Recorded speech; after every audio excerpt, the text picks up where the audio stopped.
Harke pastor. Status त्यति राम्रो छ हैन, सबै मिलेर काम गरौँ, काम नगरी देश बन्दैन भनेर लेख्छु कि तल आएर हेर बौला ढुङ्गे पागल।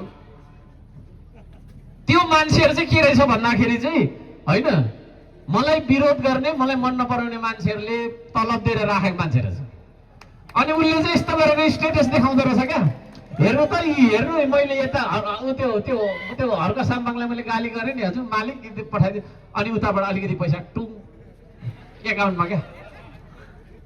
त्यस्ता फटा नबन्नुहोस् ल। मैले बनाउन चाहेको देशमा के म मात्रै बस्ने हो र? अनेक मुद्दा लगाइदिनु भयो, मैले त्यत्रो त्यत्रो दुःख गरेर तपाईँको पानी ल्याएँ, सबैले सघाउनु भयो, सम्झाताहरूलाई हार्दिक सलाम छ, मेरो मुरी जीवनभर म आभारी छु। मैले भनेको छु यो जुनीमा म तपाईँहरूको गुण तिर्न पनि सक्दिनँ होला, त्यति मलाई सहयोग गर्नुभयो।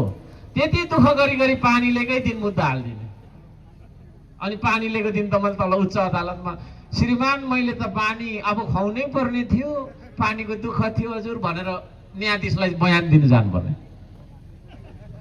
त्यसो नगर्नु न, मैले त्यो लिएको पानी मलाई विरोध गर्ने मान्छेले खाए कि खाएन? मैले खोलेको उद्योगले हैन आएको तपाईँको छैन नाफा, त्यो मुनाफाले नगरपालिकाको कोषमा जम्मा भएर विकास भयो कि भएन? मैले बनाएको ढुङ्गा